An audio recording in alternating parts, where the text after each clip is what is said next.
think these are very much necessary spaces for us to actually familiarize ourselves with issues that we are facing, and actually have some sort of a dialogue. And I can gain from you, you can gain from me. Indeed. And if we are sitting like this, it's a good thing. Wonderful. Mr. AK? No, thank you for the opportunity, Mr. Molefe. So I also feel great being here, because personally I feel like these are the conversations that we need to be having to close that bridge, because there's that perception, especially amongst us youth members, that politicians can't sit down and have proper dialogue sessions without pointing fingers. So it's actually nice that there's a space like this whereby we can come together as different political parties and independent candidates to just talk and try to see where one is coming from, Yes. So thank you for that. Now, I'd like to welcome you all to the Thuli the King Connection podcast. Thank you for making yourself known and in the presence of us today. Today we're talking about elections, 2024. What do you think here in South Africa? We're having our next elections here. I'm here with some brilliant minds, and I'm so thankful that they came through. Look, tell us what you think in the comments, and subscribe if you already like the video, as you already are liking the vibe at the moment, and let's make it work. I also give a special shout out to YT's Car Wash and African Food. Come on through, have a great time, be chilled there, and have a great time while you're washing your car. Eat some amazing African foods and just enjoy the experience of Kasi. And now let's just get right into it. Let me start by introducing the guests. Firstly, it's Ntate Tshepo Mogano Jr. Please tell us more about yourself in a minute or so, and what do you represent? Thank you so much. Look, Tshepo Mogano is an ordinary member of the community. Never been involved in politics before. Actually, this is my first time. I was in the military for nearly a decade, and I've served in Burundi, I've served in Congo, I've served in Tanzania, I've served in Rwanda. So I've been around the continent. So I thought maybe let this man come and do his civil duties in the Gauteng legislature, as I'm going as an independent in Gauteng. Okay. No, that's wonderful. Thank you. So you didn't only just serve around the block, you served around the continent. Wonderful. Ntate Molefe, please kindly introduce yourself and what you represent. Okay, my name is Simon Molefe. I'm the Chairperson of the ANC branch in Ward 8, where we are. I've been in the ANC since the age of 14.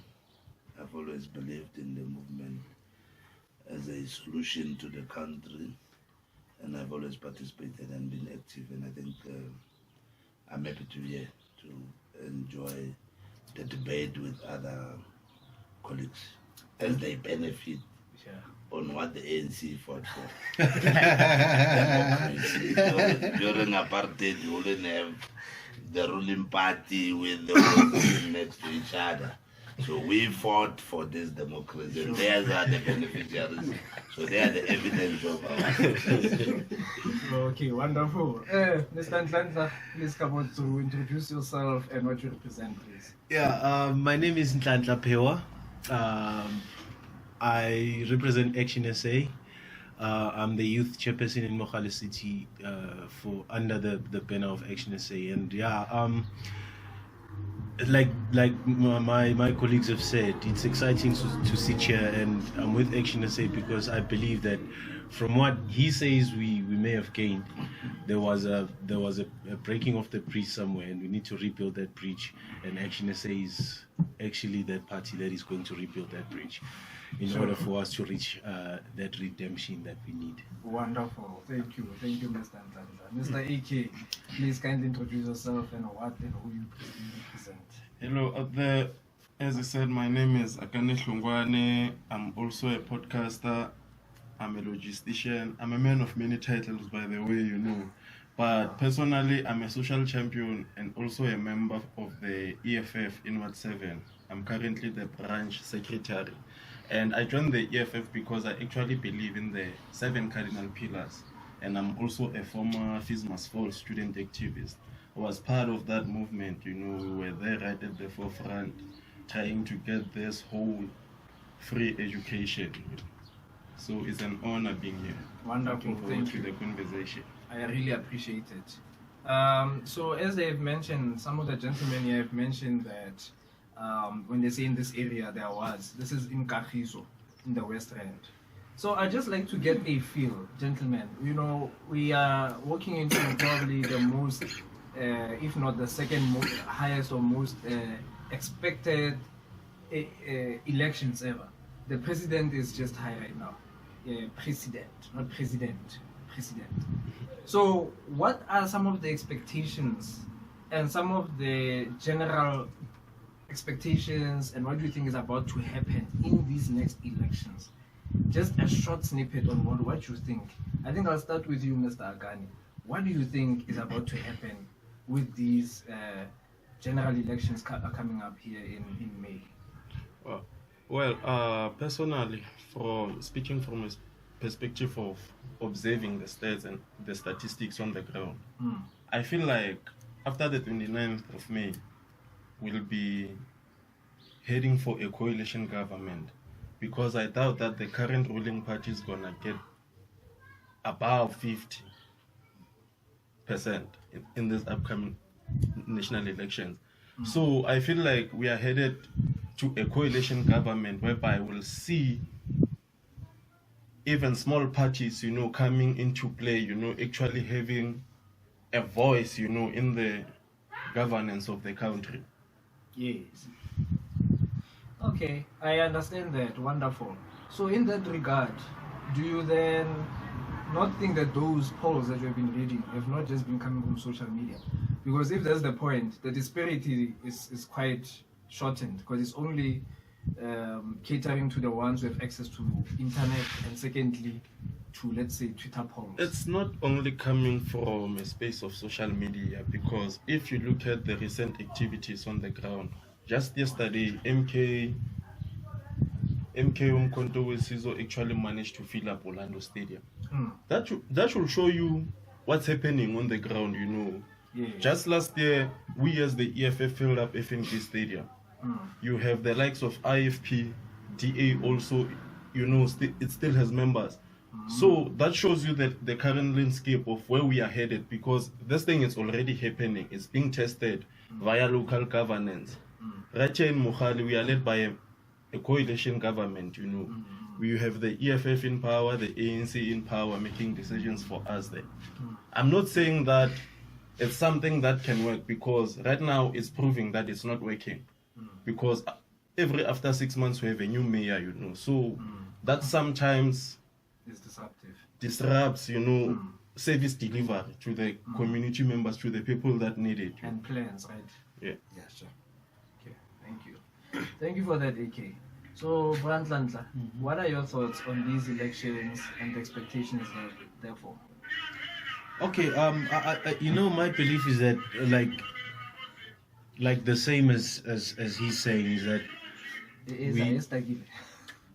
we are headed to a coalition government. However, the stability, we cannot question the stability of the coalition governments that much. Remember, the coalition governments that we've seen are coalition governments that were formed at an immediate effect, not something that is planned, of which prepared political parties to have an opportunity to put clauses in place that if you get into a coalition government with us, this is what we expect. There's in everything that we do, there's always going to be uncertainty, because people are involved, and this is politics. I think we need to appreciate the effect of this whole thing. Yes. But I think it's going to be, remember in 1994, it was almost all races coming together to defeat the apartheid government. Yes. And now we've got this many parties. And these many parties are actually going to be doing the same thing that the people in 1994 did. And that's when we're going to see the government of ActionSA.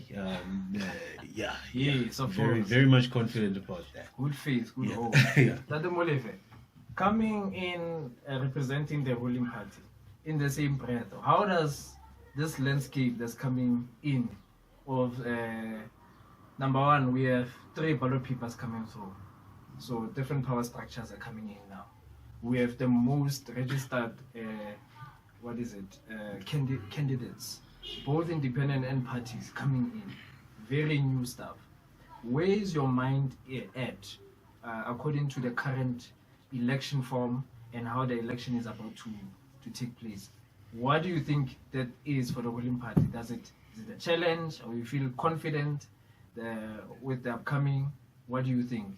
Gentlemen here are saying that there's a coalition government coming, assumably so. What do you think? No, thanks. I think we're not contesting for coalitions because you can't go to a war and already accept that you are defeated. So the fact that these guys are speaking about coalitions is the truth that they know that they can't govern. They can't govern. So they are hoping to govern via backdoor of coalitions. And this is why even your EFF and others are governing in Mogale City via backdoor, because there's no ward in Mogale City that have voted for EFF. No ward. You have something to add there? So there's 39 wards of Mogale City. In the 39, the 26 or so wards are ward councillors of the ANC. Okay. So the truth is, the system we have of coalition and local government, it's an act that we must amend, that we must not allow it to continue, because you will have a wrong context on people governing when they have not yet received majority of votes from their own wards. So it's just the PR system that must be amended. So in other words, you are saying that local municipalities, that type of governance should be taken out. No, it must be taken out. So it must stick to provincial and national. No, the local government, you need it because that's the face of the public. Yes, of course. What I'm referring to is how the people are elected, or the system that is governing the local government. How should it be different? The difference is that if you get if the ward system, if people in the ward vote for a particular party in majority, that party must govern because they have a mandate. Now, if you stand in Mogale City, you have an ATM that is governing with 1 seat. And then the truth is, if you have to convert that 1 seat to votes, it means that the guy who's the mayor received less than 5,000 votes and is governing us. But the reality on the ground is that this coalition is only active because of the policies set by your own people, by the ruling party. So you can't say that you need to change because now it's failing, because you are no longer benefiting from it. Because now what's happening is that you have limited access to the funds, to certain things. Hence you are saying it's not working because the taps have been closed. One of the reasons we saw in Ekurhuleni there was already motions of no confidence. It's because the MMCs of finance in those regions, it was not ANC members. Does the EFF looters? What are we looting? It's not about looting. You can check the Google, check the news there, that your EFF MMC in Ekurhuleni have messed up the finances of Ekurhuleni. But these are your coalition partners, and I want to go. I want to go back to what you were saying, that you don't go into war having accepted defeat.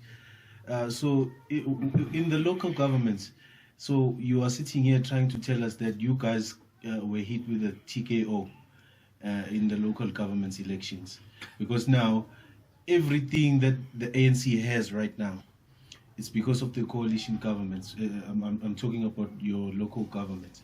Everything that they have, it's because of the coalition governments, and it's with the EFF, it's with the ATM, it's with all of these small parties. So if you say you can't go into war with having accepted defeat, that means that that's what you took, that's what you received in the local government elections, and unfortunately the decline is there and it's coming. More decline. No, gentlemen, we'll come back to that. Thank you for the slight discourse that we have here. What do you think Mogano Jr.? No, look, the truth of the matter is that we need to break down what a coalition is. And in the true sense of the matter, a coalition is this is how a coalition happens. The voter on the ground decides, I don't trust a majority of anyone. I'm going to split a vote. Right? I'm going to split a vote in a way that one party cannot be the all-right majority ruler and decider. So that is the voter there. Has nothing to do with party. Parties just go behind closed doors to go make. And I call them the Stockfele, and I call them societies. The family foundation. Because the coalitions are not even there. They serve the people themselves. So the voter is being hit with a double agent. Unfortunately, it's got a double-edged sword.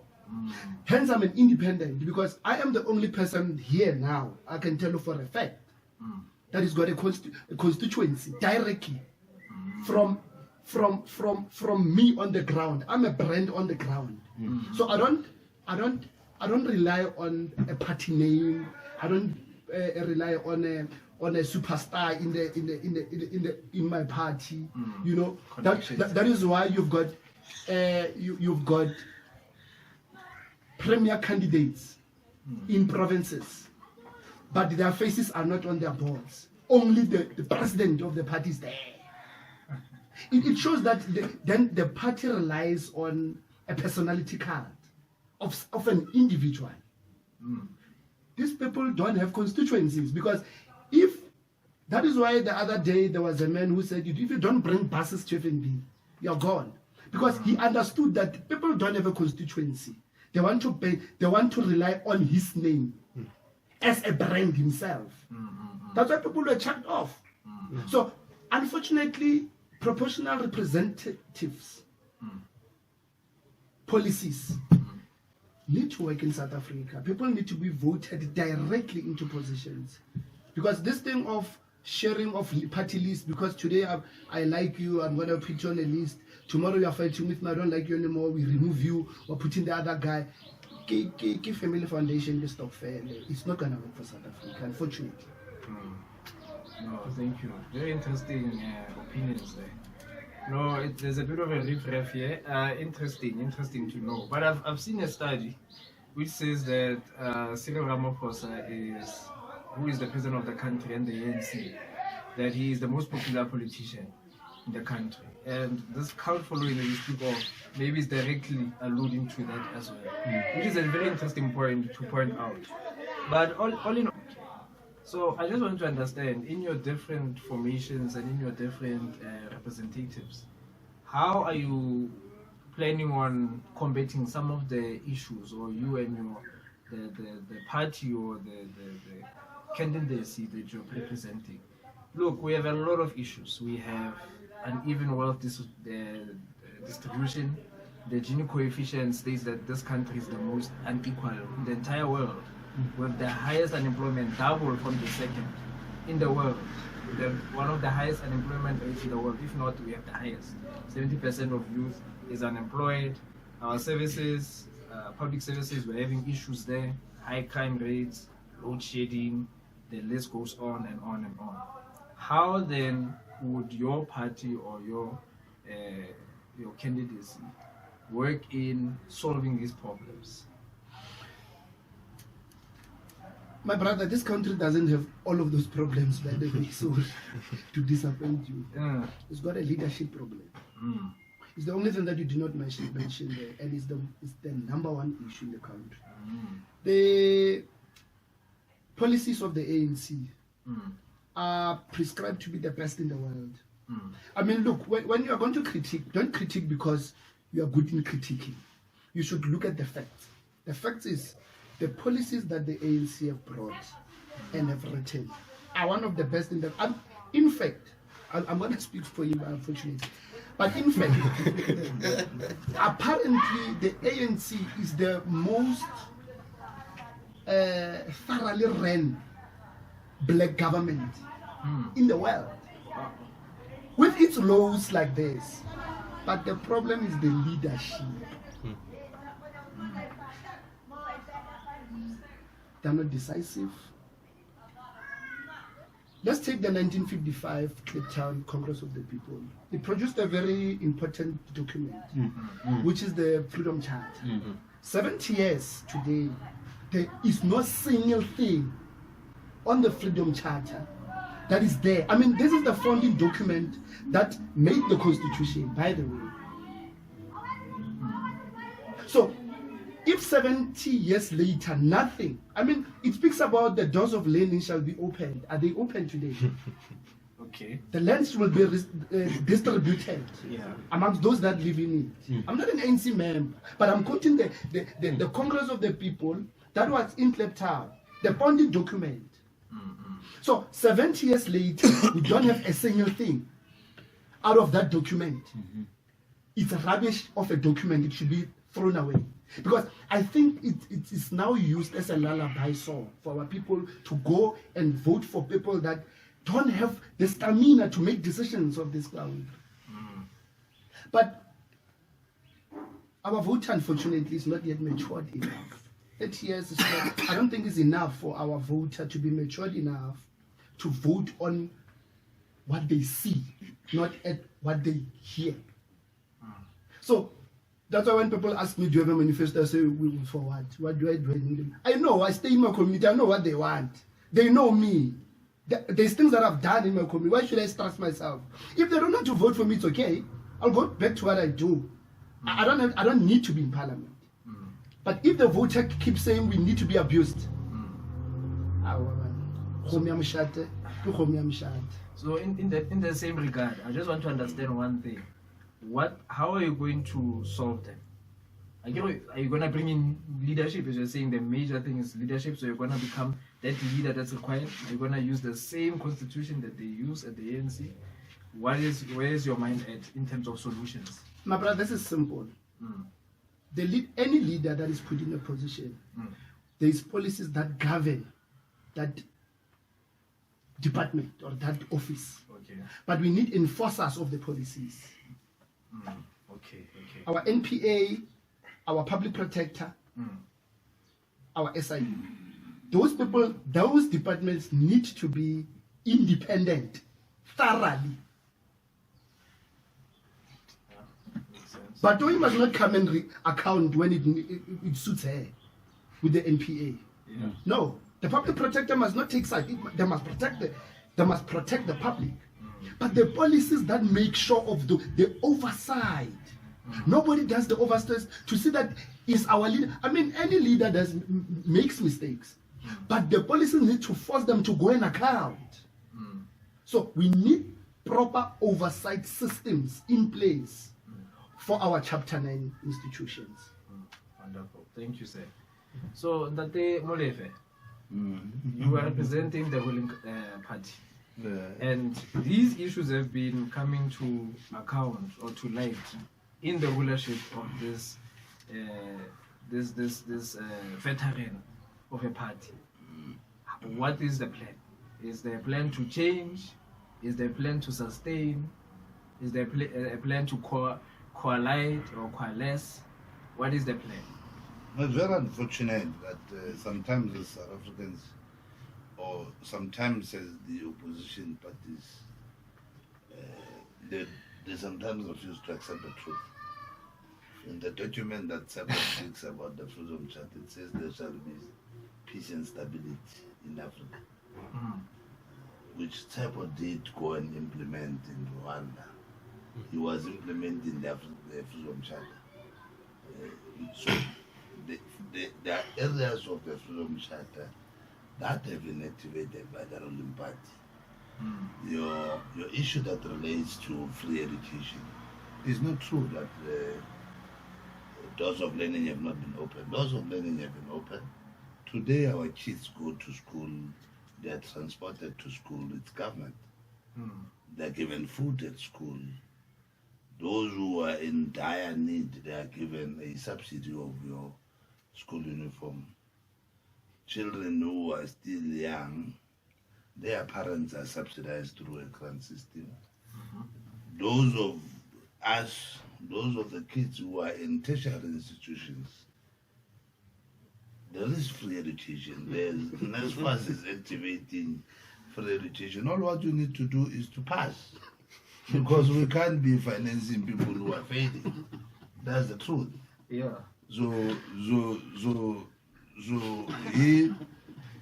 when we say that there's no education, how that we are referring to, because all what I know is that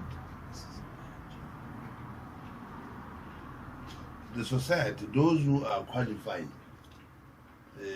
are able to get the benefits. Because the truth is that the 30 years that we've been governing, we have learned a lot of things that we've been able to do, including mistakes that have been there. And some of the mistakes, because remember, when we took over government, we were taking government from the system that, from an apartheid system, that did not 100% give us the power as we expected. And the program that our leadership at the time felt was priority was to reconcile and create a cohesion within South Africa. And that's why from your 1994, there will be a lot of work that will have been done by the ruling party in relation to social cohesion that makes sure that it unlocks doors for many South Africans who were disadvantaged by the apartheid system. So our work that we have done in the past 30 years, and you know, in the whole world, we are the only country that have been able to create shelter. Since we have came in government, there have been more than 2 million houses that have been built for free, by the way. And we can't say we didn't, so you don't say we didn't see them. If you go on that main road of Larato, next door, the RPPs, Chief Mogale never existed before. Today it's existing. Sinqobile was not existing before. Today it's existing. In the past 30 years on education, we found universities that were built by apartheid, but we've been able to build 2 other universities that are new. We have worked very strong to increase access of young people in TVET colleges, because we are running a program that it's about skilling in relation to artisans in this country. So there's a lot of work that the ANC have been doing, and I'm sure you will know that in Gauteng in particular, the provincial government have done a lot of interventions through your Gauteng City Region Academy. In addition to what NSFAS gives you, Gauteng government, all the top 3 learners in Gauteng for the past 10 years, they've been given free access to education. And fortunately, I can confirm that, because I used to work for Gauteng City Region Academy. One of our programs was the access to education. So there's a lot of work that we've been doing. May I interject if you don't mind? So I want to echo something that I believe is on the minds of a lot of people. We see the landscape of the past 30 years. So now I'm talking about the issues that we have at hand now. What are the upcoming solutions? How are you guys going to tackle the issues that we are facing today? As much as the ANC, we do a test, have solved a lot of the issues and problems that we've had before. And we thank you, by the way. We Don't thank worry. you. But now, What are we doing now? What's the plan? Thank you so much.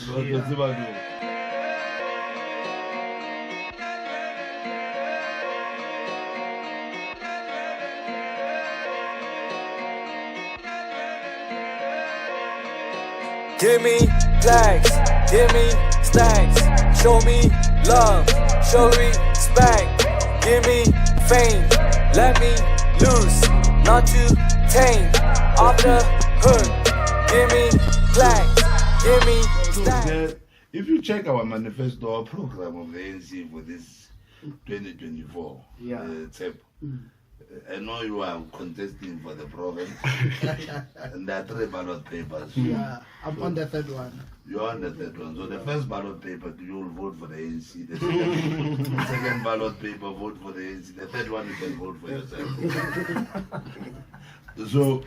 So in our document, there are 6 priorities that the ANC manifesto speaks to. Yes. And you all know we are the only party that have developed the manifesto with the people. We did not develop the manifesto for the people. We developed the manifesto with the people. So there was a consultative process that started last year, the whole year. Last year, the president and the leadership of the ANC have engaged different sectors, from churches to business to students. So the society at large have been consulted, and out of the consultation, there have been 6 priorities that the ANC have put on place. And amongst them, for example, it's an investment on the human development. Because you all know that one of our key issues in the municipalities in our provincial government was the capacity that the state must have. And those are the areas that we have spoken to. There's a priority on crime, on how we should be able to tackle the issue that relates to crime. And there's also a priority on the relations international. And I'm sure you'll have seen, we are the only ruling party that have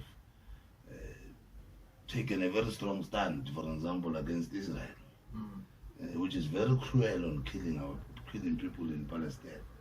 So any South African who wants to relate with a program, with a progressive party, it's a party that can stand on those firm, on those areas, because you will never have a society that is not informed by discipline or development if the ANC is not stable. And I all want to say that our next programs for the next 5 years are speaking a lot about what needs to be done in relation to investment on business, a radical approach that we have just taken, by the way, this week. Because we are not only talking, we are doing.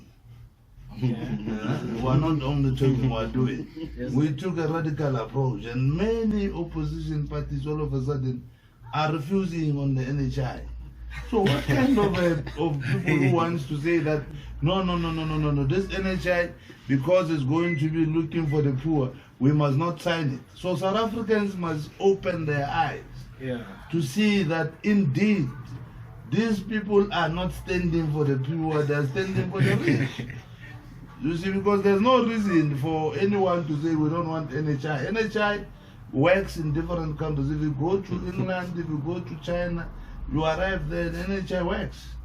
All what we need to do is to put more capacity and proper systems in making sure that that health solution works better, and train more young people like we've been doing. We've taken many young people with our relations, for example, to Cuba and other countries, who came back now and are now doctors. So our work, it doesn't stop now.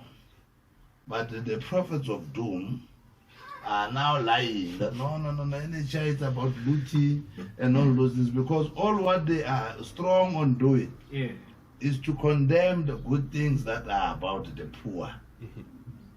I'm going to I'm going to discuss that a little bit later, the NHI, for us to understand it further. No, we've understood the solutions and the plan and the momentum that the ANC has in place. Maybe I'll hit back on that as well in my own personal capacity a bit later on what I think on that. But Nhlanhla, what do you think about how are you and the ActionSA planning and combating on these issues? First of all, I think it's important for me to correct my colleague here to say the ANC is the only party that consulted the people about their manifesto. No, they're just copycats. ActionSA was actually the very first ever party to do that in prior to the 2021 local government elections. When they launched what they called. How old is this ActionSA? It's 4 years now. So just being an organization of more than 112 years, copycating from a 4-year-old. They just did. Who can't even say bread? You guys are still saying yoto. You can't say bread. So how do we do that thing? It's not possible. All right. You in your own words, you said that the consultation of the people was last year, and ActionSA, we're just doing the maths here. It was last year. So in end of 2020, ActionSA had in August 2020, ActionSA launched the People's Dialogue, of which those were the founding principles of what ActionSA stands for. If you look at the manifesto says there must be quality education. There must be law and order in this country. There must be, because what is the Minister of Police for and the National Police Commissioner? What are they for? Are they there to monitor to monitor crime and have imbizos and all that? Yes. There must be law and order. Law and order that is going to make sure that people respect the law of this country. And if you say there's Minister of Police or Police Commissioner, how are you then planning on that to take effect? Yeah. So we've got that. We've got quality education. I hear you say people must pass, and apparently people must pass with 30%. So do you call that passing? Do you call that if you say people must just pass, the education is there, and you say 30%, is that passing? So that is quality education. What do you guys believe in? 50% or no? There are no specifications right now, but it must be quality education. And how are you're just refusing 30% and then you don't have an alternative. Obviously, you can't say we don't have an alternative. Okay, what percentage when you cannot say we are refusing 30%. I don't even understand why we're arguing about 30% when it's a disgrace. What percentage are you looking at? There's no specification, but it must be quality education. Quality education is going to be something above 30%. Okay, above 30. So at least it's going to be above 30%. So by the state. No, we don't even need to discuss about it. Okay, let's move to this, gentlemen. Yeah. You spoke about law and order. How is that going to be implemented? Okay. Remember, we've got our foreign policy is very clear. Let's start there. Okay. Our foreign policy is very clear. We want people to come to this country, but when they come here, they must respect our laws and make sure that they follow everything that our law is saying. So now, if you come into this country, you must come here legally. So. That's part of the things. And then I just remembered, we've got Amapanyaza. Sure. Yeah. Amapanyaza are all over the province. Okay. Yeah, you've got somebody that comes from Kagiso to Alex to go and work in Alex. How is that practical?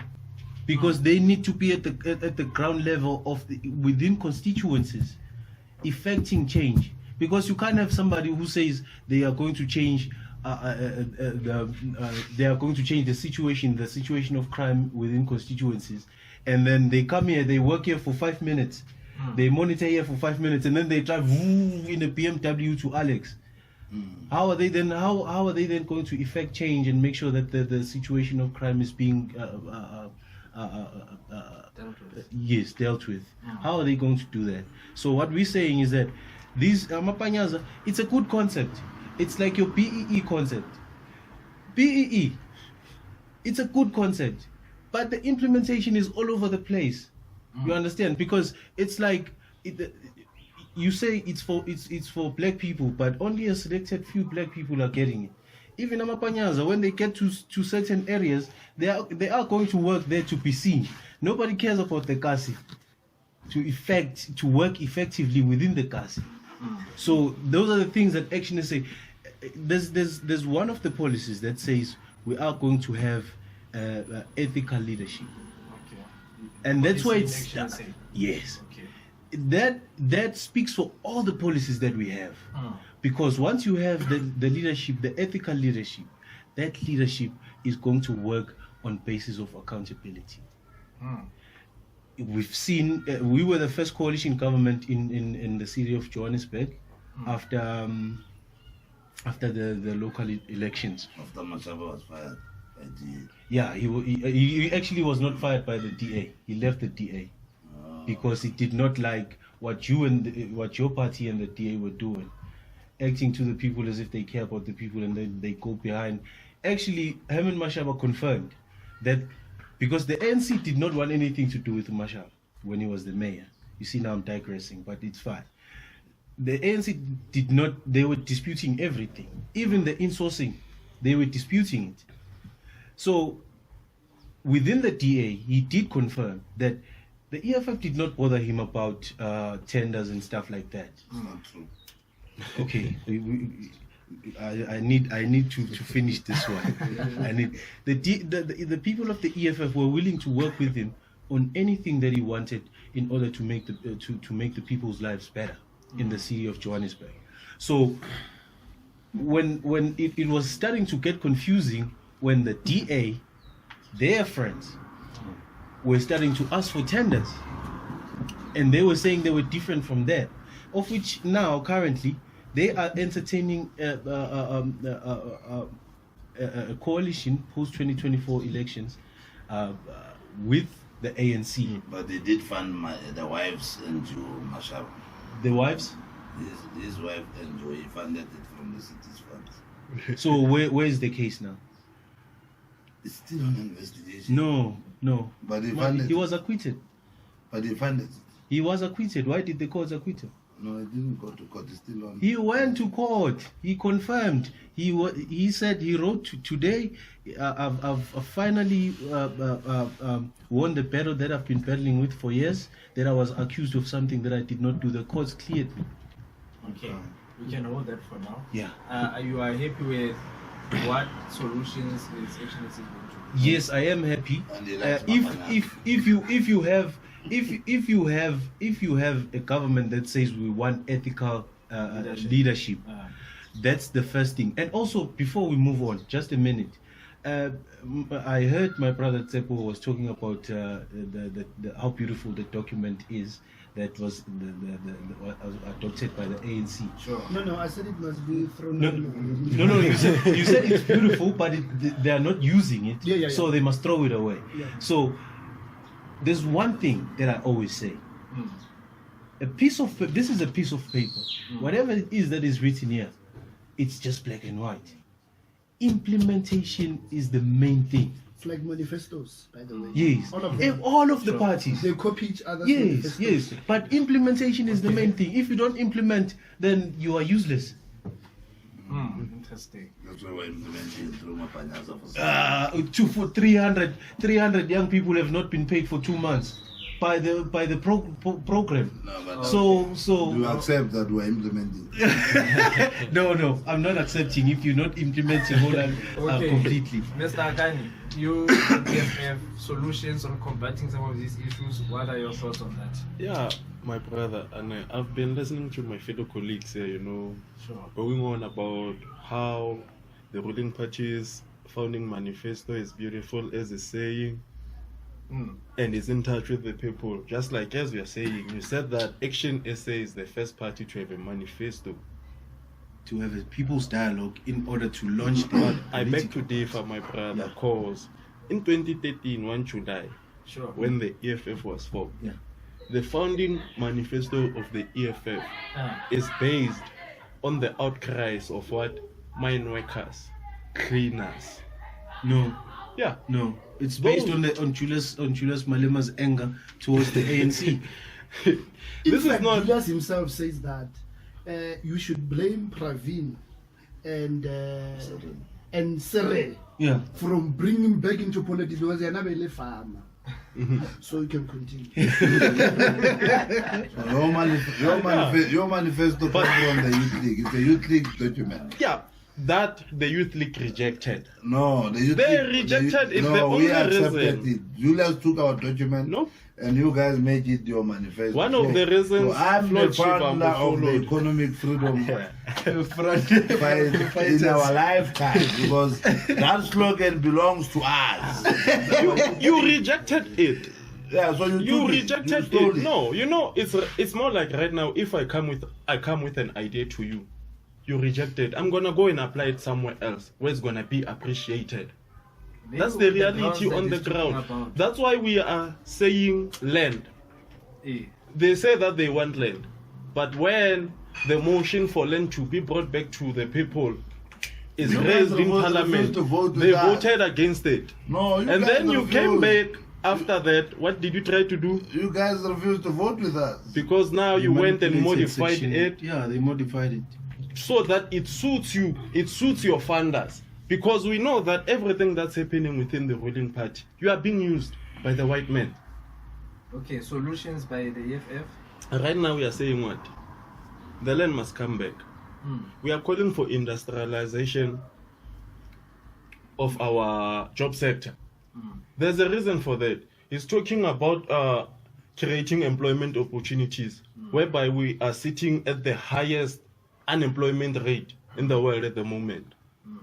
You are talking about Mapanyaza. Do you know how painful it is for someone who went to school, studied, all that academic depression, and then I come back, they offer me 5,000 for 1 year? To do what? To work. And they say it's experience, you are creating employment. Because for the past 30 years, the ruling party has been saying what? Creating employment. Even this year, you are still singing the But same we are seeing song. only the decline. We are only seeing the decline. Right now, you are saying it's free education in universities. That's not the reality, my brother. I can tell you that right now. Why? Because right now, I actually have a friend. He can't get his degree because he's owing 19,000. Is that free education? Free education. Because if you say something is free, Where is he studying? he was at UJ, that person. Okay, public university. It's a public university, by Did the they way. apply? Because remember, our Yeah, we do apply, but And then how do we? that's do we- exactly the my system point. We can't are saying assume free or we want the education, buzzer. but Nobody you must still have a apply. system What that does when you I apply for apply, when the it education rejects is me. supposed to be fundamentally free for You you? must apply. Why the processes? Because yourselves are agreeing that we are in an unequal society. Now, if you have to readdress the imbalances of the past, it means your priorities must be with the poor. You can't take the resources, the little resources that you have, and don't redirect it to the poor. So the poor are the ones who are supposed to benefit. And as a person, you are expected to apply, and then you will be given I can an still approval. apply. Are you aware that I had to lie on my application for NSFAS just to get funding, while else my parents can't afford my tertiary studies? I was rejected. That's because the I did not reality on specify. the ground. I was We rejected. talk about- Sorry, my brother. I was rejected by UNISA because I wrote that on the affidavit that the person who's taking care of me is my mother, who's the pensioner. But because I did not say that money that she gets is what I depend on, they said, no, we are going to throw this one out. I kid you not. No, that's not Right true. now you have I kid students. you You must, not. you must give me that. Right thing. now, We'll intervene we for you. have- This You was still want to go and start? it was in 2011. No, don't worry. Like, that's Don't the worry. reality. 2011. We wanna know. I'm a Boilermaker now. We wanna know you are saying I'm a something Boilermaker now. That happened in 2011 and 2024. Yeah, I'm a Boilermaker now. You know, Okay, sure. as I'm talking, right now we have more than, let me just say, 85% of engineers who are graduates just sitting at home, not doing anything. Doctors, bruh. That's Doctors, interesting. even also in my own field. So it shows you that What's your field? What's your field? I'm a logistician, by the way. Also in that field, you can see that it's hard to enter that field because of what? Mostly it's private companies. They are not owned by our people, Hence we are saying we need to industrialize everything because of what? Once we produce everything local, it's more employment opportunities for our people, Yes, it's something that we should look at, that they'll come and criticize and say, okay, your open border policies and so forth. it's not working. Oh, you know it's not working. No. I I just was about to ask the same question. Oh, they know. you know, when it comes to the open border policy, Yeah. right now you have people saying that foreigners are the problem for crime in our country. Is it lies? Hijacking. Yeah? Is it lies? Somewhere it's lies. Because what we are saying is that it's only foreigners who are committing this thing. Just yesterday, there was a video trending on Twitter whereby they were hijacking the guys from Sasco. Those people were colors who were doing those things. So is it foreigners? Ish, guys, look. I wish you called the DA, man. Because I was going to tell you that this one is a child of a DA, and this one is a child of the EFF, the ANC. So it's a family meeting. I was going to be the only one out of this family meeting. And you are the child of all of them. I'm trying to say to you, party politics have lost relevance. It's very unfortunate, and the ANC is going to continue to win. Because we don't have an alternative, guys. We don't have a strong opposition. You understand? Our voters are sitting on the ground. They can see that we've got an abuser here. But these ones, they don't have a plan. 80% of political parties that are in parliament are black. Meaning they represent the same constituency. They might differ in policy direction, but they represent a black person. They can't agree on a single thing. So the voter is gullible.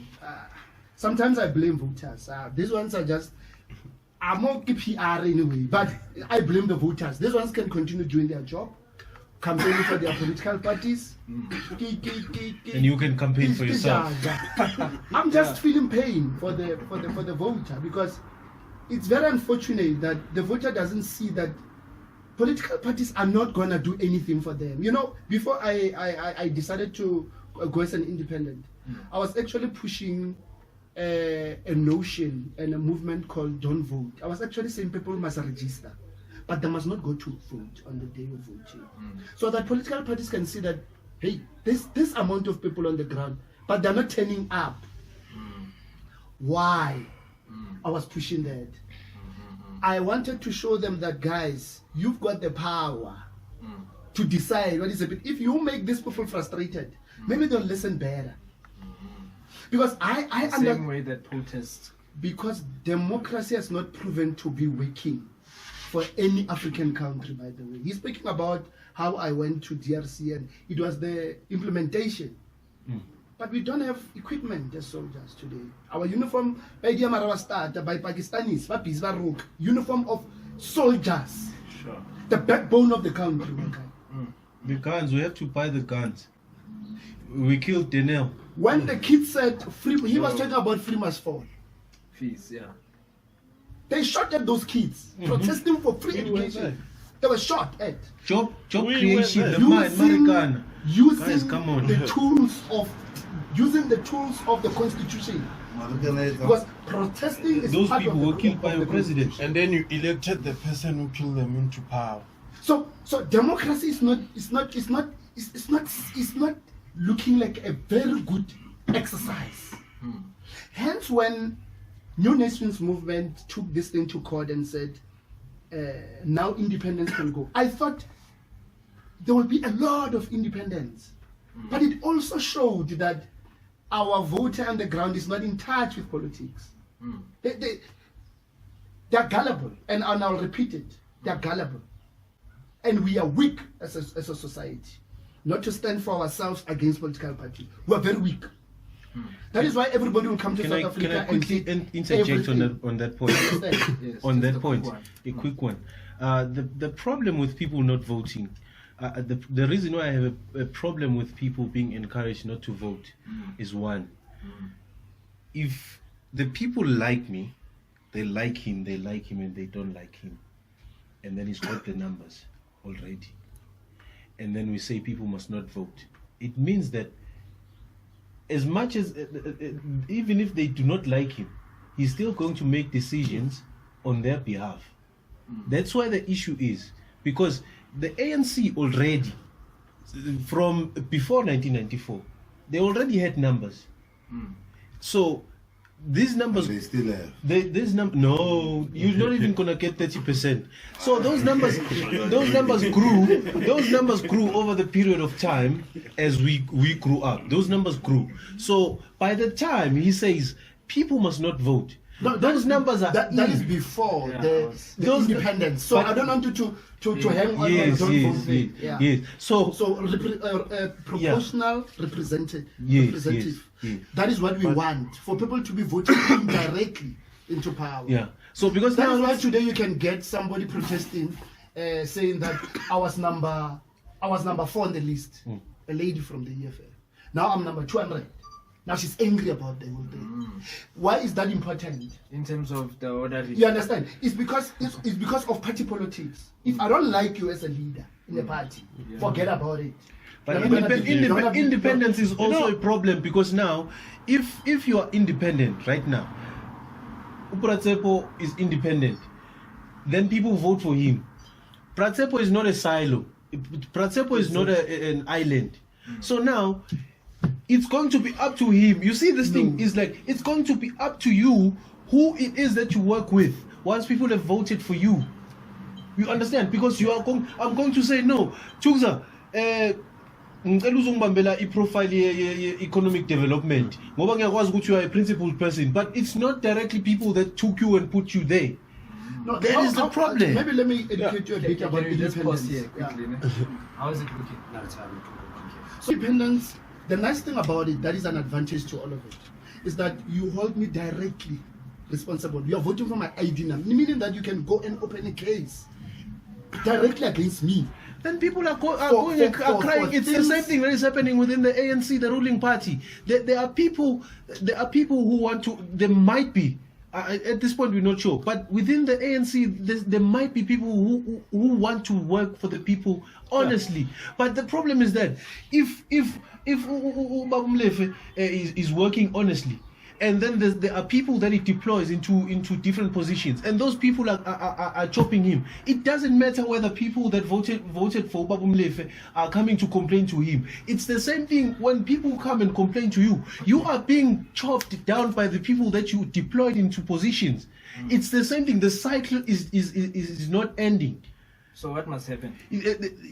It must be. I'm sorry I cut you off, but what must happen is that people must look at, like I was saying, if the document comes and says this is what we're gonna do, that is what must be done. That is what must be happening, and people must stop being loyal to politicians.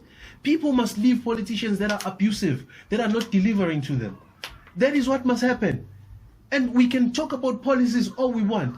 The bottom line of the existence of the political space is for service delivery. Nothing else. You can talk about how good the policies are. Nothing else. The only thing that matters is service delivery. That is the bottom line. If somebody implements, that's the person you put in position. Herman Mashaba, when he was mayor, he was removed by the DA because he was providing, especially for the black people. He gave 6,000 people jobs who are still working today, who went from earning 3,000, 2,500 a month under the tenderpreneurs, and then he moved them up to 8,500 to 12,500. But Herman Mashaba, before he joined the DA, didn't you know that is what the DA wanted? No, was shocked when wanting he was something and implementing that something. It's totally two different things. I think most of the parties were formed based on people being disgruntled. Most parties. Most parties. Yes. Yeah, most especially current parties. So they're from the same pot. They are from the same. Not Herman. Not Herman. I can stand for that. And People's I'm dialogue. telling you now Okay. that unfortunately, Which people's dialogue? The one that unfortunately, ActionSA held in our 2020. voter needs to be decisive on this. They need to decide. They need to give somebody power, because we've also seen that coalitions don't work. Okay. They don't work. We can give them a chance. It's not a problem. But they've not worked. We've not seen them work, because nobody takes total responsibility. Somebody will say, no, these ones did not vote with me on this day, then it's a problem. Okay, thank you. Like on the same note, I want to jump into independent candidacy. What was the process of being an independent candidate? And do you know about the fight of having to include independent candidates on the election list or in politics, in modern day politics, even at a large scale? Because I believe there was independent candidacy only for a ward level, if I'm not mistaken. But now it's coming into regional and then provincial, national. How is that? How did you start to become an independent candidate?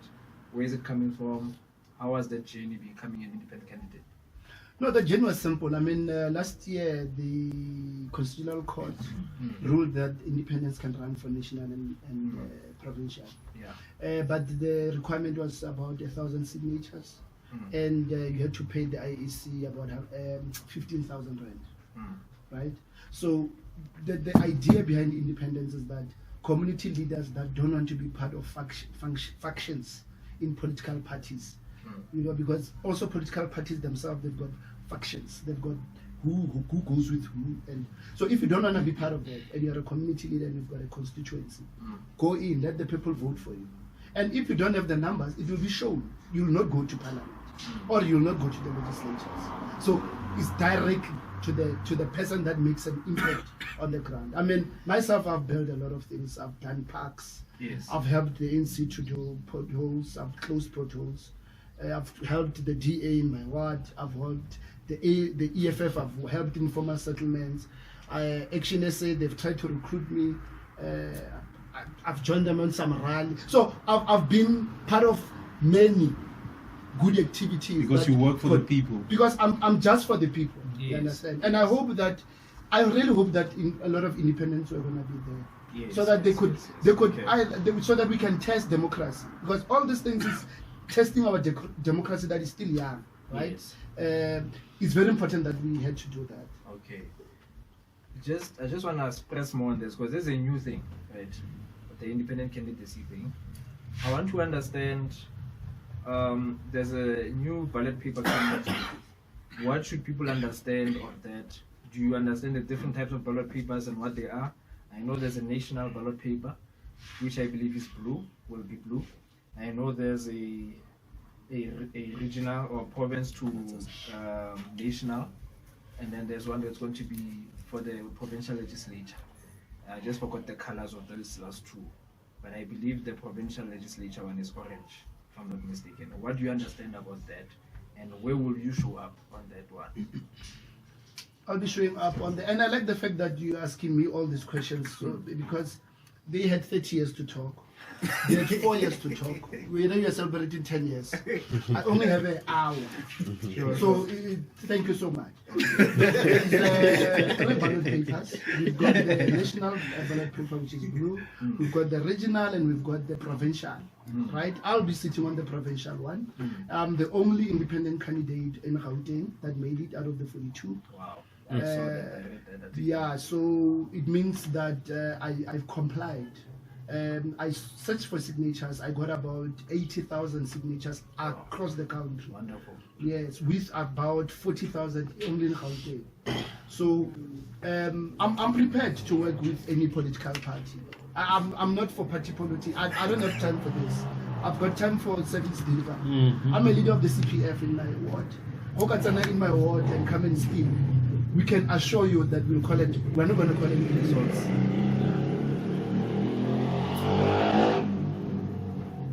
Yes. You can be assured that we're not going to call an ambulance. We'll call a funeral parlor. Because we don't play around. We don't have time for nonsense. You deal with law and order. We are creating parallel systems with the government. Okay. That is the policies that I want to push. That even if political parties don't do anything, you a voter at home. Let's not worry about them too much. Let them go steal. It's fine. Anyway, they're killing each other. But no, it's not fine. Let us create our own parallel systems. Let's have our own securities. Let's do our own boreholes. Let's try and do our own agriculture projects within our community. Let's be a community. Understand? Let's see that this one is not from our community. When you're driving around, you should see that this one is not from here. I don't know this. My brother, where do you stay? My sister, where do you stay? Oh, we should know each other. Going back to apartheid, where people used to know each other, black people used to know each other, and let's create those systems for ourselves. Yes. Because I can tell you for a fact, none of these political parties are going to do a thing for you as a voter. Forget about it. Thank you. So I just want to understand, why did you not want to appear on the regional one?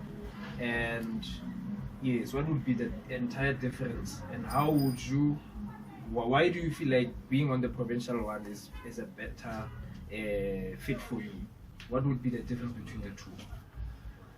No, look, I thought, let me start small. Okay. It's very important that you understand. Remember, I don't understand even processes of parliament. I've never been in a political party, in a political party before. So I need to go and understand them thoroughly, so that when I push for policies that I would like to see in communities, I understand it better. But I also went into this to inspire anybody that is not a politician, who's like myself, to say that you don't really need politicians in parliament. You need community leaders, you need community builders. That's why they call themselves the ruling party, because they are ruling, they're not governing. They're not governing. So it's like that. So we need people that are real leaders of the community. Now that I'm in my community, there's nobody who doesn't know me, by the way. They call me for service delivery. I mean, my ward is governed by DA. My ward is governed by DA. But they call you. But they call me. You understand? So you should be that active in a community, and everybody should be like that in communities. Be active around your community. Know what is happening. Become involved. You understand? So unfortunately, we've got systems that are there within the constitutions that we need to have parties, but we need political parties that are going to win, to really put the people first. Our people are suffering. Our people don't have jobs. Nyaupe has taken over. The border we don't have a border. People are just coming in as they want. He was talking about how people were shot, colored. It doesn't really matter who was killing. The fact of the matter is that if I don't know you and you're in my yard, you can do anything. Would you allow somebody to be in your yard and you don't know them? No, we should have proper systems to vet people that come into the country. We should have camps. We should do away with shacks. We should do good with proper RDP houses. Proper education systems must be in place. We need proper governance in our departments. What is the use of having all these things if they're not going to be governed well? Things are being sold, my brother. Look at the SNDF. Oryx is not flying. The Royfalk, dead, gone. Our soldiers are being killed in Congo. For what? Those things can be prevented. We need people to start voting correctly, but we need proper government systems. Thank you, I appreciate that. Very, very interesting points there. It's very important right now to see the different options that we have. But what I like most about this is the implementative step. It's not just policy shifting or policy sharing. It's more, let's do it and let's do it together. So you are practically more inclined into a community-based type of an action narrative, from what I perceive. Okay. So, fella, just to set something, give 5 o'clock now. You guys have an extra 10 minutes or so before we wrap things up. Or let's go. Okay, thank you. I appreciate that. Thank you, Abuti Tshepo. I just have one single question. What's your ethos, and why should people vote for you? Because you are new, there's a new regime, so we're still trying to get used to it. What exactly is your ethos, and why should people vote for you? Let's take back our power as the community. Let's vote for people that we know that they are really invested in our community. Let's not vote for superstars and rock stars that can elevate on stadiums, and it's not necessary to become a superstar. You just need community leaders. It's not necessary to have money hidden in the sofa. For what? He's a president. He should have known better. We know that many other leaders have got money in the matras. A lot, by the way. Even from opposition parties. It's unfortunate that the president was found. But I can tell you now, Many other leaders have got it. So, as the occupier of the highest seat in the country, he should be setting precedent. So we cannot mention anybody that we have not caught yet. So even going as far as the crookery, to go as far as saying, I'm asking the public protector to put my documents aside, just to show the public. When you came on the ticket of transparency. Yeah, you do, just to show the public how much power you have. Yeah. Not because you are showing the presidency type of value, type of qualities. You are showing people how much power you have. But do you believe in the judiciary system? I believe in it as an existence, as the decision making. So that's captured. Yeah, but I don't believe in the setting that we have right now. So the judiciary system is not right for you? Right now. Right now. That's the same system that led Mashaba. Yeah. Yeah. Yeah. Yeah, it is. Thank you. It is, but the context now, the context now, we would have gotten into that. Okay, I want that.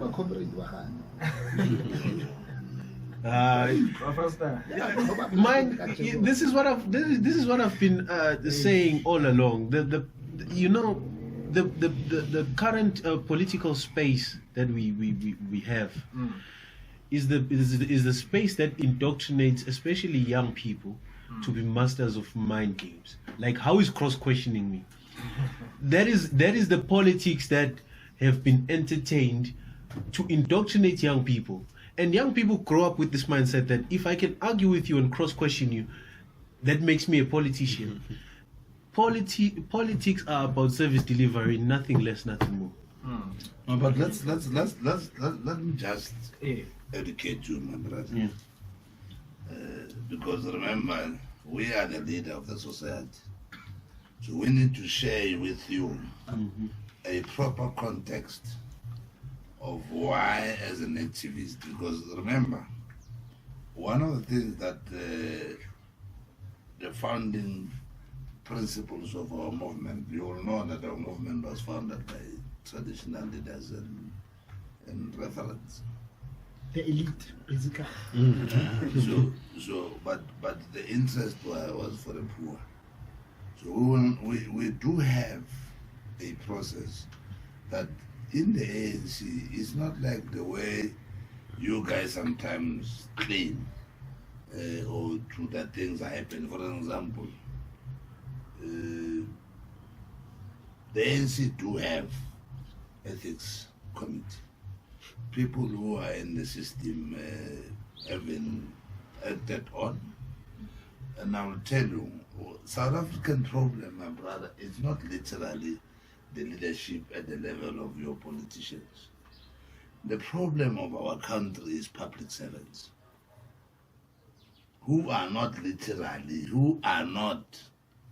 activists of any political party, except that they have access to shooting photos with people who are in leadership, but they are the conscience of the society. The public servants that we have, it's what we must address.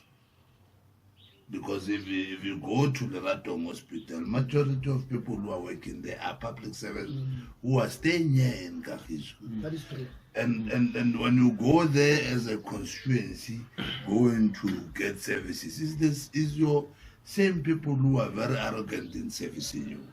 The schools here, it's our brothers and sisters and mothers who are supposed to be rendering the services.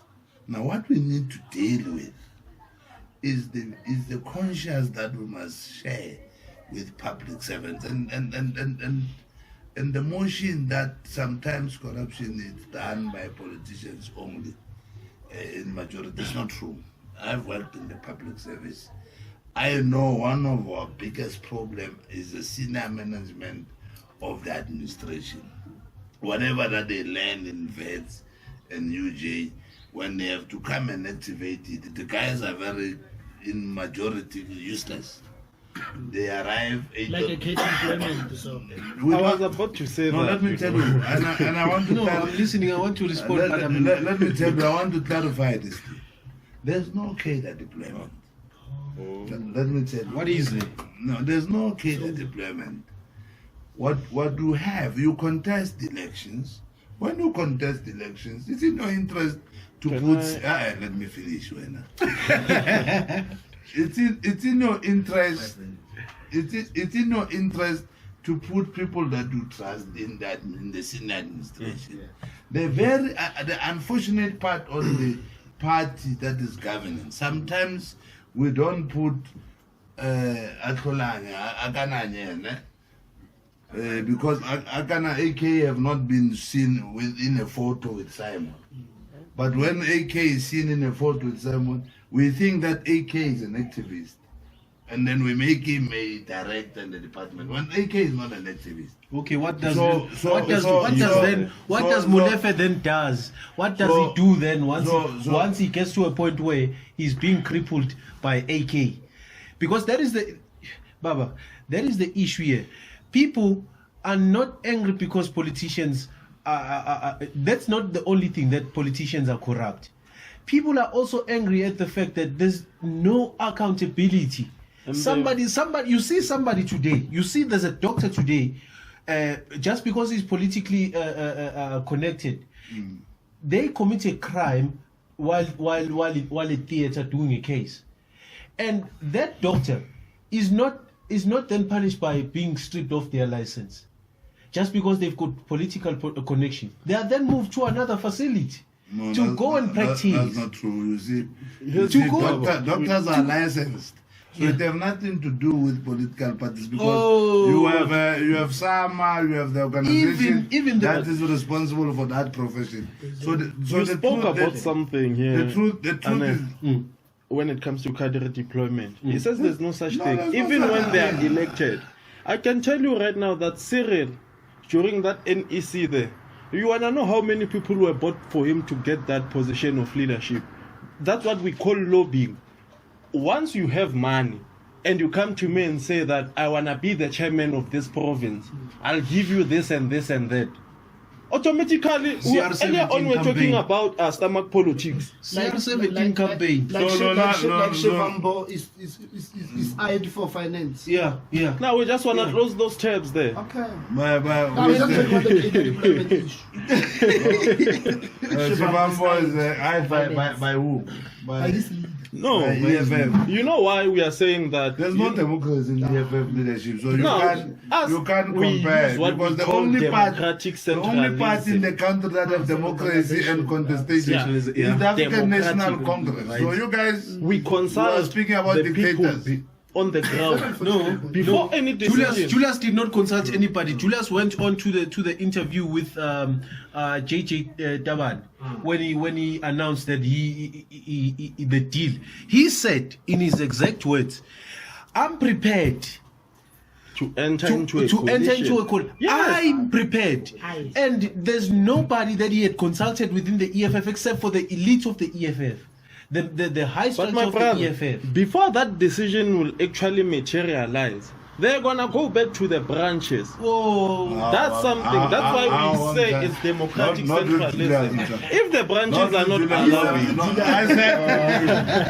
by the way, I served with him. You served with him in the past, but now we are here. No, not with him, Chana. There's no democracy. Not with that one. It's democratic centralism. I wish the ANC. I wish the ANC could. I'm an independent. I wish that the ANC could use its power as an organization, by the way, because it's the only party that is an organization. The only. Yeah, as we're a movement. That is no. Militant movement. You have to be an organization because it's the only party that you see party leaders change after a while. I can tell you now. What's your name? I wish I could see you in about 15 years to come now, and we can put our money. When Mashaba was No, he won't. Julius Malem, after 15 years from now, he will still be the president of the EFF. Here I'm not sure because they're an organization. I wish they thrived on that. I wish they can. I wish they can go self-free. They are a leader of society. But you are I saying wish they can go and rectify themselves. I'm not here to promote the change of parties leadership within and the whatever. ANC is circumstantial. It The doesn't- change of leadership within the ANC is circumstantial. By the way, the ActionSA is the only party that has not gone to conference. No. Elective conference. Yeah, that's true. Yeah, that's true. The PA. That's true. Why? But that is not democratic. So there's The, no the democracy timing there. is So not how are right. you going to practice democracy when you don't have democracy? No, we've got the in your own we've- organization. we've got So the- we've got the we exist- want voters to vote for people who doesn't We've got the practice existing structure. democracy. That We've will got be the, wrong. We've got the existing structure and the branches. Branches on the ground level, they don't have a problem with it. Then the voters must be taken for Because granted. as a With the voter, I EFF, can't with go these and flaws, vote for it's someone. got- it's going That I don't know. What do you call that type of a political system? Because he says theirs is democratic Yeah. centralization. Or Centralism. Centralism. What is the political system? All I know about ActionSA is that we are a democratic party. Which democracy? Who elected Mashab into that position? Who elected Malema into that He was position? rented- He he went to a Who went to a conference. conference? No. But there was a conference. Guys, this is the party. No. Let You us, guys have never let had a us, conference no, for the let us, past let 4 us years. clarify this. You Let want us to rule our clarify country this. without understanding You guys are talking. democracy. You guys are talking about a party that has had 10 years of its run, and a party that's got 4 years of its run. We know in whatever space. Ne? The comparison that's why I'm asking, who put Malema there? Malema was president before going even to that conference. It's fine, but they practice democratic processes. And we It's still fine. do. Even though you can say they are faulted and they are, Well, they are And bottom line, staged. bottom line. Where are the and bottom line. where are the DA members who formed ActionSA with Mashaba? You guys Who removed them. said it was DA members? They were DA members. The commission, Can you confirm that? Yes, the were they? foundation of Who were they? ActionSA. Who were they? You had who's this guy? Masado, the lady who just formed a new party. now. Right. Is it right? No, there's a lady now who just formed Koza. Makosi Koza. No. You see, you guys. But she was part of you. No, she was part of us. but Bongani they did Baloyi- not- Bongani they Baloyi did- was They were part not of the you. founders. They were not the founders. But They were not the founders. But how did who's the founder? Oh, now you're asking me. Okay, I'm gonna tell you. It's the white monopoly capital. The founders of ActionSA was Herman Mashaba And who? and the Hutier. I forgot his name, but it's Hutier. You don't know your leadership. You can't say I don't know them. If I can tell you, it's Hutier. Who? Hutier. It's not Kotier. Hutier. That's now that's pronunciation. Semantics. Yeah. So you cannot, like, I don't want, ActionSA is not like other parties. Yes. Yeah, because you don't have democracy. ActionSA does not promise. That's how different ActionSA is. They do You not don't promise. They have do. democracy. Go into the records. 2021, the coalition government. ActionSA was there in the coalition government. We had Public Safety MMC, who is now our premier candidate. We had Economic Development, Funza Ngobeni. Or the one who was arrested, who was hijacked with a lady in that one. With a lady. with a lady. Yeah. Clearly these politicians. With his colleague. Or the lady, the media colleague said, lady. Or the colleague lady. Yes. At night. Who is the national chairperson at of the night? Youth Forum? At night. Yeah. Male and a Yeah. female. Politicians only work during the day. Male and female at night. So, we are not kids. people were saying in Joburg, we've never seen something like this. We are not Public safety. kids. We are not kids. Mjani. Yeah, Male and female at night. yeah, In a car. yeah. Oh, You are never with a female at night in a car. But I would have Driving on the road. You are there never. will be certain interest. Interest? What interest? What interest? Your premier candidate is a gentlemen, Chawi. just You have a wrong candidate. a quick one. That's a proper one. Public me- safety. I think your ethics committee must Bring it visit back. him. Eh? No. What do you think? No. You think you are not Chawi? No. No. Let's bring it back. Thank you for that. I just want thoughts on this new bill that has been signed.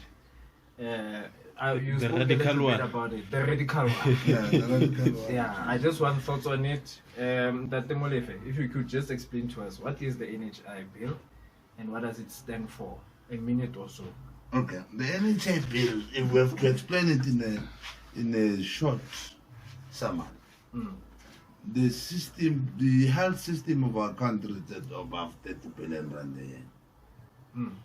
And the middle class or the rich, or those who have access to a private health, are almost 85% of that. So 15% is getting less.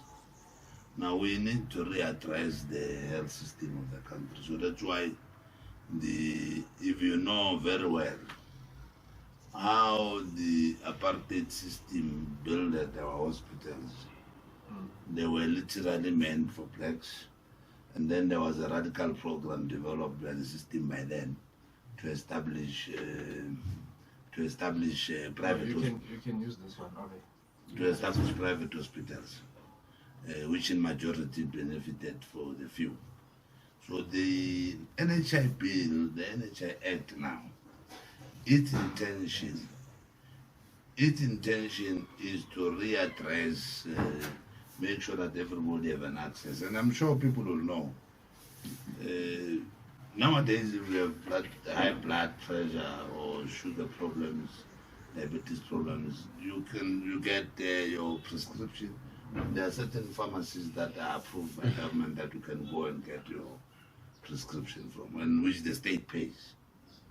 So all what the system now wants to do is to make sure that we have an access. And then we all in the Western, for example, we have 4 private hospitals. But you will have the Ratong and Yusuf Tatu being overcrowded, while say Albert, Closed Hospital or Pinehaven are not having any access, and the state do subsidize the functioning of that. So, but also how we regulated, how the system, the private health have been regulated. If you get a Spanish treatment in the Ratong and you get it in Krugersdorp Hospital, if it costs 50 rand in the Ratong, in Krugersdorp Hospital it's going to cost 300 to 400 rand. Which means that the system is not also helping even the middle class itself. And I'm sure many will know that the medical aid nowadays, they've been so expensive that it's like,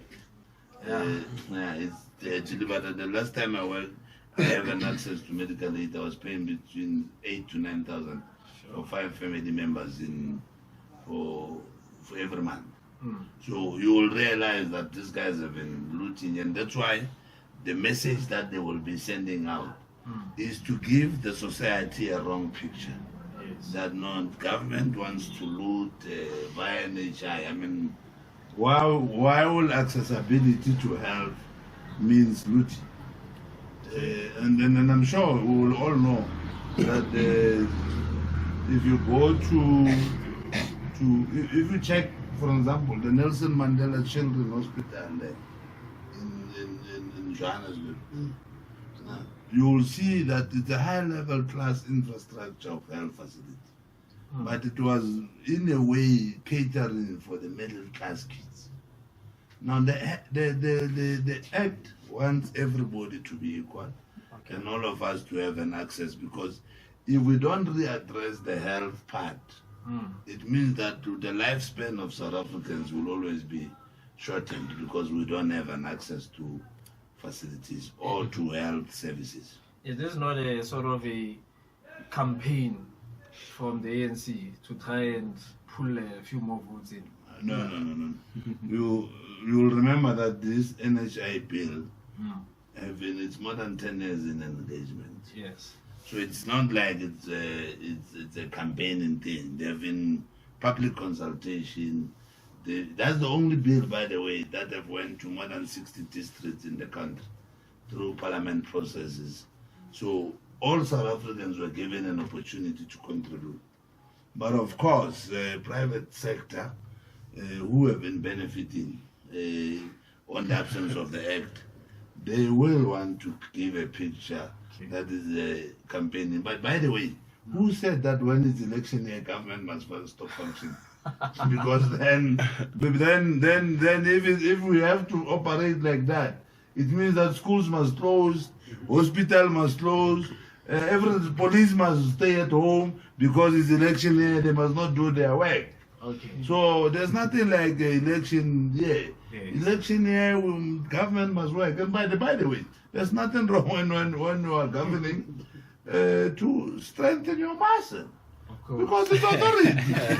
Why do you play with power? Because power, you have power. So that's one you of must the never reasons be we don't have load apologetic. shedding at the moment. You must never be apologetic. No, here's the question. Is that one of the reasons why we don't have load shedding? No, one of the reasons why we don't have load shedding is because you guys, when the president prioritized the electricity thing, said we have a problem in the country, we are now going to establish a Ministry of Electricity.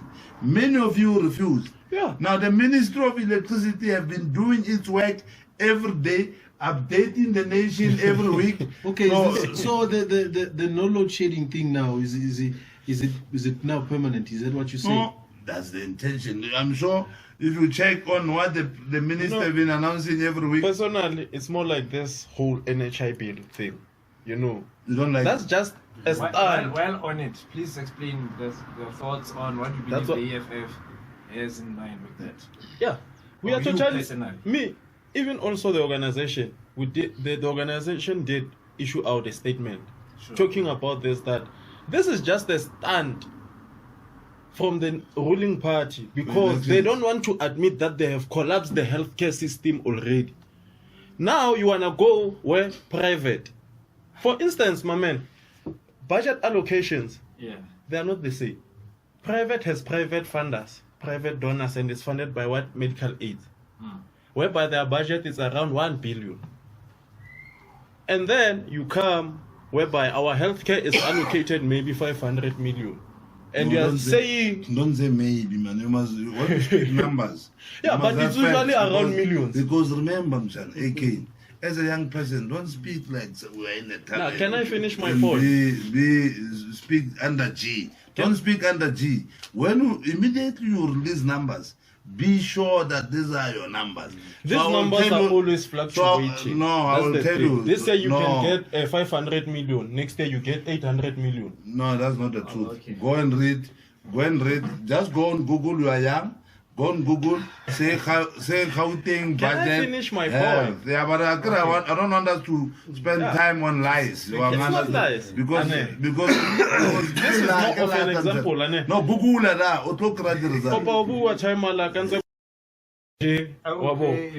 We are talking about an NHI bill right so now. You're using let's say it's a hypothetical, however, it is in relation to the context. This is, my brother, let's look at it from a business perspective. You are saying, AK, I have a business idea, I want us to start a business. Sure. 50-50. But then you are not coming with 50-50. Do you get it? I get it. So now, it's a problem. You do. You say, you start, the terms are 50-50, but you don't bring... Do you have time? Do you still have time? I have a little bit of time. Yeah, let's touch the NHI Cape. Like, Airplane 2 minutes and I'll go well.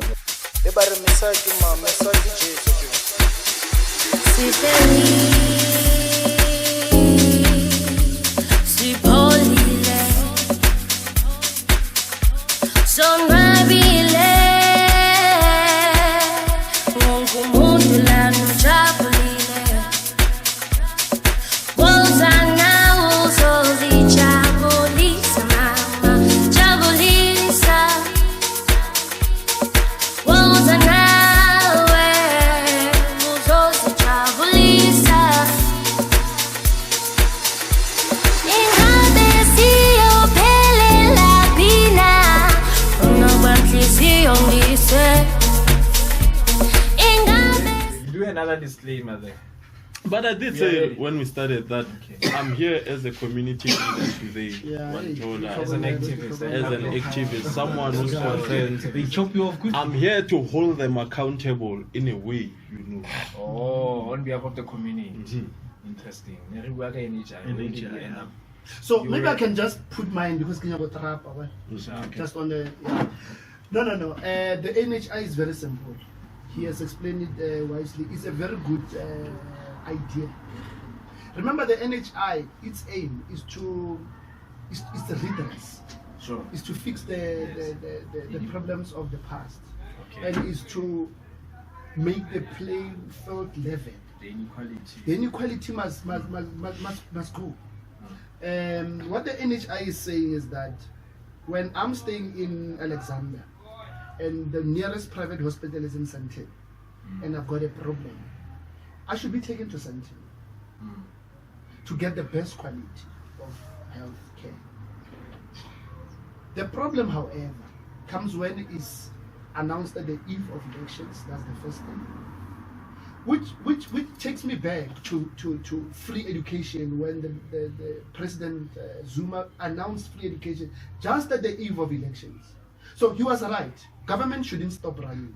That is why it doesn't matter who's at a leadership position of president and ministers on all those. Government must continue because administrators are the ones that are in charge of running government.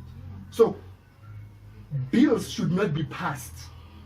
We should have a policy and a law in the constitution which says bills must not be passed 3 months before elections because they create a problem. It's like they're saying they're coming back. How do we know that? They might not come back. Then what must we do with their bill? Which is good, by the way. But it is a bill that is trying to cover the problems of the ruling party, not building quality hospitals. The problem is not the NHI. The problem is the quality of public hospitals that we have. The initial state at the moment. Yes, they are not all right, meaning everybody will be flocking to Sandton now for better services. Then what about Baragwana? What about Tembis? They should be fixed. But we need politicians that are willing to do that for our people. I wish, Ndati, go tell your colleagues to do the right thing. You are a leader of society. We don't dispute that. We know that. Don't take power and misuse it. Just go and... Apartheid, guys, during apartheid, white people were stealing money. It's not true that there was not... Probably more than us. Exactly. But they were doing better for their people. Where white people stayed, there was good quality education, good quality healthcare. So we are asking that from the leader of society. But we need to be active ourselves as independents to go in and say, come, when Vuga, you leader of society. We want to work with you, but we want to hold you accountable. Because you are a leader, but we need to hold you accountable. I love the fact that they came today. Normally they don't pitch up. Paris elections, they're going to come. Okay. No, by the way, I'm the neighbor. but he's a Molefe, you are a Molefe. You are supposed to be accusing him. So you just came to see what is happening. Yeah, it's a Molefe clan. So you called this. It's a family meeting. You have called Uncle to come and speak. No, I think the truth is when we activate this NHI thing.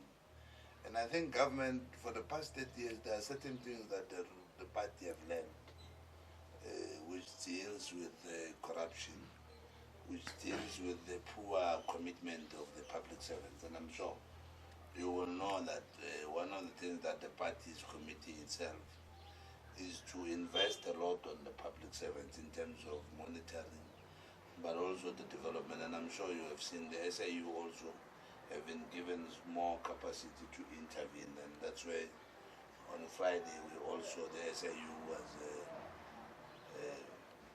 working, intervening in Home Affairs. But it must not be selective. So the truth is, what we need to do is to make sure that we have activism within the public, because the problem of corruption is both ways. The public itself have a role to play, and one of their roles to play is to not allow corruption to happen because it benefits him or her. When it's not him or her, then he says it's corruption. When it's him, he keeps quiet. So one of the things is to put proper monitoring system in relation to what we do as activists. And I'm happy that we still have young people who are activists in the community, because we have lost it as the black society. And that's why you will have so many black parties, all of them claiming to be contesting. Maybe after election, one of the things that we must do, we must openly have a black convention, black people convention. Yeah, so we need to have all black leaders under one roof to speak about this black agenda, and I'm sure you'll see, even my cap is written Vogataki. So it's important that we must work on that solution ourselves here in Kagiso here. And I hope your podcast continue to get the space. Ourselves after elections, we must meet as political leadership in the township and say, where do we want to see Kagiso in the next 100 years? And what kind of human development we want to put? Are we sure that the industry is a coalition government, like I said earlier on? But with there's upcoming elections and even after, I feel like we are at a point whereby, especially the youth now, is starting to get educated on the importance of them casting their vote, you know. Because for the first time in history, you know, you can walk in the streets and you hear someone young saying, yeah, now I'm waiting for the 29th, I can't wait to go and vote. And that's all because of what? Even organizationally, organizations were focusing on educating the youth that, hey, on the 29th, it's not a public holiday. It's not an opportunity for you to go and get drunk somewhere. But go and exercise your right to vote. That's why you even see this. Yeah. That's why you even see now youth, you know, starting to take even education seriously. It's because we have leaders like Abondlozi, Abomalema, you know, making education fashionable again. Something the ruling party has been failing, you know, because of, it's not one of their priorities. They are only focusing on what? Grade 12, matric, that's it. But what happens beyond that? Woodwork. Woodwork. Thank you. Closing thoughts from you, Dr. Molefe. No, thanks. I think the future of the country looks bright. And it looks bright because you have young people at least now starting to take their responsibility to participate and be active. You have Tshepo, as an independent, taking the bravery of taking the elephants head on. It means that the future of the country looks bright in terms of its own democracy.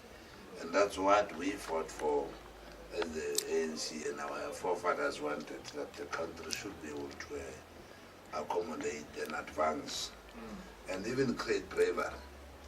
Because a society or the ruling party, if it doesn't get contradictions, it's going to tell itself that it knows everything. So it's very important that as the ruling party, we take the reflection or the inputs of other individuals, in particular the ones who are thinking progressive. Because, and I want to encourage the young people who are here,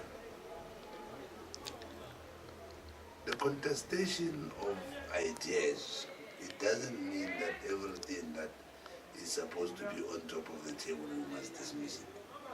Because majority of the things that are being done, in particular, are done to change the black life.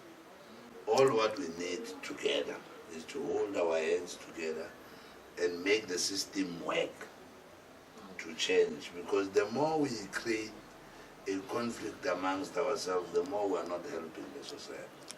So the more we work together, the better. Because we will know, the Ward Council of the ANC in Ward 7 will know that there's AK there, who's very radical and have factual effects and can be able to raise certain things. We will know in Zulu Jam that there's Nhlanhla who is there, who's very radical, but in Nhlanhla we can sit under one roof and say what is it that we can do together. And I think one of the key things, AK, the ANC do take education very serious. I'm sure you will know, the former Deputy President of the Youth League on Thursday, Joe Maswangani, was getting his PhD, Dr. Maswangani. We do have a former teacher here in Kagiso here, from if you know Zulu Jump, Chicken Manzini. He get his doctorate last week. He is an activist of the ANC, so he works in the municipality of Mogale. So we do take education very serious. Myself, I'm the former chair of Masupat's Education and Development Trust, which in my years as the regional chair of the Youth League, we used to advance a program which we led together with your leader in terms of making sure that young people have access to education. So education to us, it's a priority. It's something that we work. If I show you on my phone on interventions that I do on children that have been rejected by NSFAS, some of them I don't know them.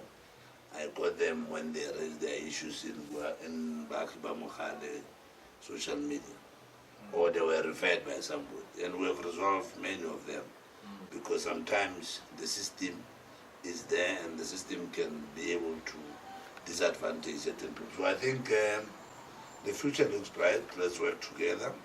Let's all identify what is our difference, but where we can unite, let's unite. Sure. Thank you, wonderful. So, coming from live from Kagiso, thank you to the participants of the day. I really appreciate it. It's been a lengthy discussion, but what I like is that the quorum and the unity that we can use together to serve our people. You know, my highlight is really, let's put our differences aside, let's say we can work together so that our communities, the individual, can thrive. You know, so I really appreciate it. If you are still tuned in, thank you. Share the video. Let us educate one another. Let's talk about the elections and even post-elections. Let's get involved in our communities. And the time is now for you to cast your vote.